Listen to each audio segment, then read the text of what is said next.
दोस्तों सोचिए, अगर आप अपने पार्टनर के साथ लंबी ट्रिप पर हो और रास्ते में एक ऐसी रहस्यमय कार मिले जिसके पीछे मौत का साया था। आप उस खतरे से दूर भागने की कोशिश करें और वो खतरा आपके उतना ही करीब आता जाए। आज हम बात करने वाले हैं 2026 में न्यूली रिलीज मूवी दी पैसेंजर की, जहां एक रहस्यमय घोस्ट हाईवे पर सफर करने वाले लोगों का पीछा करता है और उसके निशान वाली कार के आसपास जाने वाले कोई भी इंसान सुरक्षित नहीं था। तो क्या मैडी और टाइलर इस खतरनाक पैसेंजर से बच पाएंगे? आखिर ये शैतान था कौन? इसे बचने के क्या तरीके थे? इन सभी सवालों का जवाब आपको इस वीडियो में आखिर तक जरूर मिलेगा, तो इस वीडियो को अंत तक जरूर देखिएगा। अगर आपने चैनल को सब्सक्राइब नहीं किया है तो जरूर कीजिए। चलिए हम मूवी के एक्सप्लेनेशन की तरफ चलते हैं।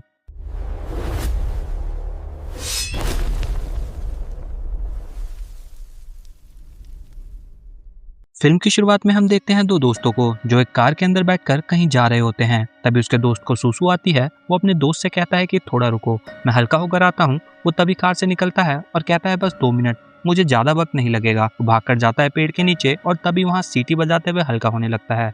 तब वो पीछे मुड़कर देखता है, किसी की चीखने की आवाज सुनाई पड़ती है। वो भागकर कार के पास आता है, देखता है उसका दोस्त गायब था। अब यहाँ पर वो अपने दोस्त को गायब देखकर बहुत ज्यादा परेशान हो जाता है। उसे कुछ समझ नहीं आ रहा था। वो रोने लगता है। वो कहता है कहाँ है मेरा दोस्त? तभी अचानक से उसके दोस्त की बॉडी उसके कार के आगे आकर शीशे पर गिरती है। वो अपने दोस्त को बहुत बुरी हालत में देखता है और तभी कोई जानवर आता है और उसके टांगों को खींचकर वहां से ले जाता है। तभी उसे पता चलता है ये तो एक इंसान है, यानी कि यही है वो द पैसेंजर। इस मूवी का नाम पैसेंजर इसलिए पड़ा क्योंकि इस मूवी के अंदर एक खतरनाक पैसेंजर को दिखाया जाता है। अब ये पैसेंजर यानी कि ये घोस्ट इसका पीछा करने लगता है। ये अपनी कार को बहुत तेजी से भगाकर उससे आगे निकलने की कोशिश करता है। ये सोचता है ये बच गया, लेकिन देखता है कि हर बार वो पैसेंजर इसे रास्ते में मिलता जा रहा है। अब सीन को वहीं रोक दिया जाता है और हम देखते हैं एक लड़की मैडी को। मैडी के बॉयफ्रेंड का नाम टाइलर होता है। दोनों एक दूसरे से बहुत ज्यादा प्यार करते हैं। मैडी टाइलर को बहुत ज्यादा पसंद करती है और वो लोग बहुत ही जल्द एक अच्छे टूर पर जाने वाले हैं। ये अपने लिए बहुत ही सुंदर बस खरीदते हैं। इस बस के अंदर वो सो सकते हैं, रह सकते हैं, सब कुछ कर सकते हैं। ये एक छोटा मिनी होम है। अब ये लोग इस बस को लेकर निकल पड़ते हैं अपने उस सुहाने सफर पर जहां इनका सामना बहुत ही खतरनाक चीजों से होने वाला है। अब 6 हफ्ते बीत जाते हैं और ये लोग अपने सफर पर लगातार आगे बढ़ते जा रहे थे। तभी टाइलर अचानक से एक दिन मैडी को प्रपोज कर देता है। मैडी उसके प्रपोजल को एक्सेप्ट कर लेती है, उसकी रिंग ले लेती है, लेकिन उससे कहती है कि अभी हम शादी नहीं करेंगे जब तक ये टूर कंप्लीट नहीं होता।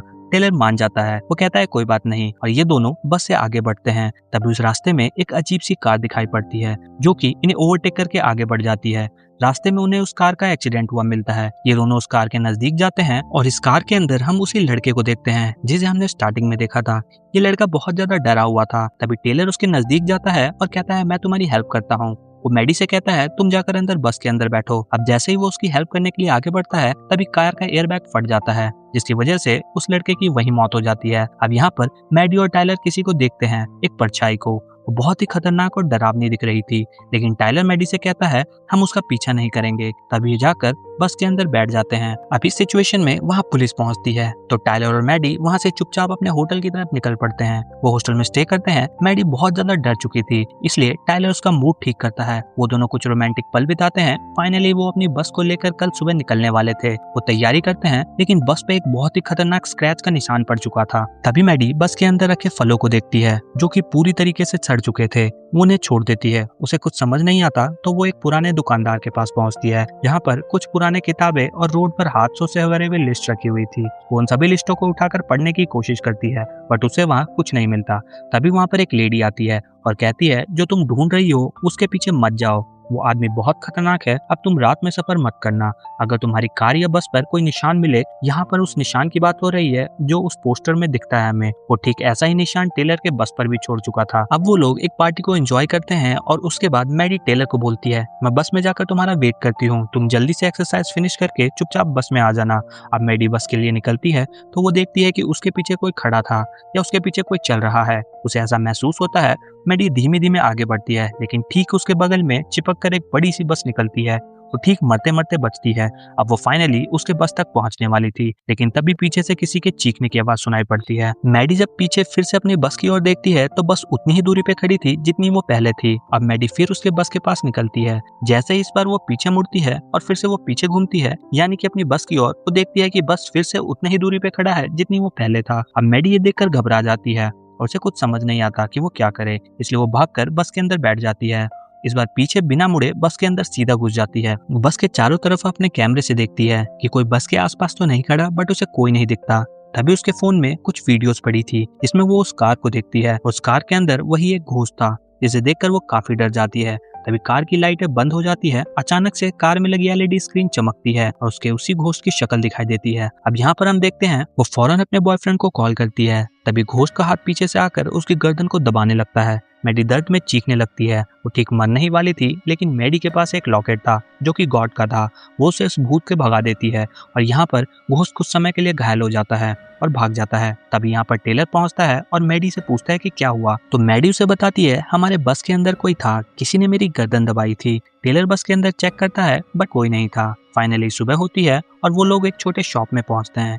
यहाँ पर जरूरी सामान खरीदते हैं, लेकिन मैडी यहाँ पर एक पुराने किताब को देखती है जिसमें वो सारे वारदात के बारे में लिखा था जो उस हाईवे पे हुई थी, जहाँ मैडी को वो जली हुई कार मिलती है। उसमें वो पीले वाला आदमी मिला था। मैडी उन सारे वारदात के सीन को पढ़ने के लिए उस किताब को खरीद लेती है। अब वो सारे क्राइम सीन्स को पढ़ती है। हर कार पर वही खतरनाक निशान था और जो भी उस कार के पास था वो कभी मिला नहीं, वो मारा गया था। अब ये सब कुछ जानने के बाद मैडी का दिमाग खराब हो चुका था, बहुत ज्यादा परेशान थी। वो टेलर से इस बारे में बात करने की कोशिश कर रही थी, बट टेलर को मैडी से शादी करनी थी, इसलिए टेलर उसकी सभी बातों को इग्नोर करते हुए आगे बढ़ रहा था। अब यहाँ पर हम देखते हैं टेलर मैडी से कहता है, आज रात में तुम्हें बहुत ही स्पेशल सरप्राइज देने वाला हूँ। मैं तुम्हारे लिए कुछ स्पेशल करना चाहता हूँ। वो एक सिनेमा पर्दा को जंगल में लगाकर दोनों प्रोजेक्टर पर फिल्म देखने लगते हैं, लेकिन तभी पर्दे के पीछे उसे किसी का फेस दिखाई देता है। टाइलर देखते ही फौरन उस पर्दे को हटाकर देखता है, उसे कोई दिखाई नहीं देता। तो वो अपने टॉर्च से जंगल के चारों तरफ देखने लगता है, बट उसे कोई नहीं दिखता। तभी एक आदमी जो कि परछाई था अब वो हकीकत बन चुका था। वो देखते ही देखते टेलर के ऊपर अटैक कर देता है। टेलर अपनी लाइट से हर तरफ उजाला कर देता है ताकि ये घोस्ट गायब हो चुके, लेकिन ये घोस्ट हर तरफ अंधेरे के पीछे पीछे से आ रहा था। तभी अचानक से वो टेलर के करीब आ जाता है और उसे धक्का दे देता है। टाइलर को बहुत भयानक चोट लग जाती है। तभी मैडी बस को शुरू करती है और कहती है, टाइलर चलो यहाँ से निकलते हैं। और वो उसे लेकर एक छोटे से रेस्टोरेंट में पहुंचती है जहाँ वो लोग डिनर करते हैं। और यही टाइलर मैडी से पूछता है, क्या ये वही इंसान है जो रात में तुम्हें अटैक कर रहा था? मैडी कहती है हाँ, और इसीलिए मैंने उसके बारे में सब कुछ जानने की कोशिश की। मैंने पुराने कुछ केसेस को उठाकर देखा जो इस हाईवे पर हुए हैं। जहाँ हमें वो जली हुई कार मिली थी, तो वहां पर हमें पता चला कि उस कार पर वैसे ही निशान थे, उन सारी कार्स पर वैसे ही निशान थे जैसे उस पर थे। और आखिरकार वो कार के सभी लोग भी मारे जाते हैं और इसी वजह से हमें बहुत ही ज्यादा चिंता करने की जरूरत है। टाइलर कहता है कोई बात नहीं, बट हमें कुछ ना कुछ तो करना ही होगा, हमें ऐसे हाथ पे हाथ रखकर तो बैठ नहीं सकते। तो मैडी से कहती है, मुझे एक औरत मिली थी जो इस बारे में बहुत कुछ जानती है, उसने मुझे आगाह किया था, अब हमें उसी के पास चलना चाहिए। टाइलर और मैडी निकल पड़ते हैं, लेकिन जंगल में उनकी बस खराब हो जाती है। अब टेलर बस का टायर बदलने लगता है। जैसे ही नीचे झुकता है, इतनी देर में वो घोस्ट आता है और टेलर के सामने ही मैडी के टांगों को पकड़कर खींचकर वहां से ले जाता है। टेलर चिल्लाता रहता है, लेकिन वो मैडी को खींचकर वहां से ले जा चुका था। अब टेलर को भी काफी ज्यादा चोट लग चुकी थी, लेकिन टेलर के हाथ में वही लॉकेट था। वो उठाता है, जिस और उस लड़की को खींचकर ले गया था वो उसी और बस को ले जाता है। फाइनली वो मैडी को देखता है जो रोड पर बैठी हुई थी। तभी वो दूर से बस को लेकर आता है और उस भूत को टक्कर मारकर मैडी की जान बचा लेता है। अब मैडी और टेलर फिर से बस के अंदर बैठते हैं और आगे का सफर तय करते हैं, लेकिन इस बार घोस्ट रियली एकदम सामने आ जाता है, एक इंसान जैसे उन पर अटैक कर लेता है। लेकिन मैडी घबराती नहीं, वो उसे अपने बस से टक्कर मारती है और आगे निकल जाती है। फाइनली वो लोग एक जगह पहुंचते हैं जहाँ पर सभी ने अपनी बसों को रोक रखा था और वहाँ पार्टी कर रहे थे। तभी उस पार्टी में पहुंचकर सबसे पहले मैडी उस औरत के बारे में पूछती है जिसे उसने आगाह किया था। फाइनली वो औरत उसे मिल जाती है, लेकिन जैसे ही उस औरत को पता चलता है कि ये शैतानी इन लोगों के पीछे पड़ा हुआ है, वो अपने सभी दोस्तों को कहती है कि सभी के सब फौरन अपने बस के अंदर जाओ और अपने बस को हर तरफ से बंद कर लो। सभी उसके बात को मानकर ऐसा ही करते हैं, क्योंकि सभी को उस घोस्ट के बारे में सब कुछ पता था। अब यहाँ पर वो औरत इनकी मदद करने की सोचती है, लेकिन उसे मारने का कोई तरीका नहीं था।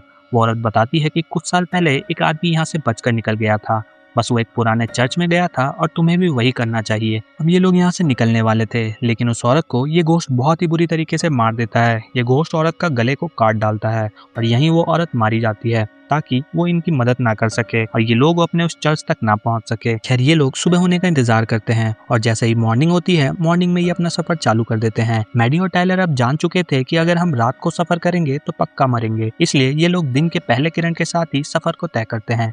लेकिन एक आश्चर्यचकित बात होती है कि आज अंधेरा आधे समय में ही हो जाता है। यानी कि उजाले के समय अंधेरा हो जाता है। अंधेरा इतना ज्यादा था कि कुछ भी दिखाई नहीं पड़ रहा था, ना तो आसमान ना तो रोड। इसलिए मैडी और टायलर अपनी टॉर्च से रास्ता देखकर धीमे धीमे आगे बढ़ रहे थे। फाइनली वो लोग चर्च को देख पाते हैं, बट आगे का रास्ता बहुत ही ज्यादा खतरनाक था। हम देखते हैं पूरे मैदान के अंदर लाशों का ढेर लगा हुआ था और मैडी को इन्हीं लाशों के ऊपर से बस को गुजारना पड़ रहा था। टायलर कहता है घबराओ नहीं, मैं तुम्हारे साथ हूँ। अब वो लोग लगातार आगे बढ़ रहे थे, तभी अचानक से घोस्ट बस के अंदर आ जाता है और ये खतरनाक शैतान देखते ही देखते टेलर को बाहर बस से फेंक देता है। अब हम देखते हैं वो आगे जाते हैं। घोस्ट इसी इंतजार में था कि कब उसके हाथ से लॉकेट गिरे और कब वो उस पर अटैक करे। फाइनली वो सीन आता है जब मैडी के हाथ से लॉकेट छूट जाता है, लेकिन मैडी बहुत होशियार थी, वो ब्रेक मारती है और ये शैतान उसकी कार के शीशे को तोड़कर सीधा उस बस के सामने आकर गिरता है। फिर मैडी अपने बस से इस शैतान को टक्कर मारती है और इसे घुसाते हुए सीधा चर्च के अंदर ले जाती है। खैर वो बहुत तेज चीखने लगता है, जिसकी वजह से मैडी घबरा जाती है, बट वो देखती है शैतान अभी तक मरा नहीं था, तो वो सामने रखी मूर्ति के भाले में जाकर उसे घुसा देती है और यहीं वो मारा जाता है। शैतान का अंत हो चुका था। शैतान के मरने के बाद पूरे चर्च में आग लग जाती है और पूरा चर्च स्वाहा हो जाता है। इसी के साथ ये मूवी एंडिंग की तरफ चलती है। अब टायलर मैडी को प्रपोज करता है क्योंकि इनका सफर खत्म हो चुका था और मैडी ने कहा था कि टायलर जिस दिन हमारा सफर खत्म होगा उस दिन मैं तुम्हारे रिंग को पहन लूंगी। आज वो दिन था। इसी के साथ ये मूवी यहीं खत्म होती है। तो दोस्तों आपको मूवी कैसी लगी हमें जरूर बताइएगा।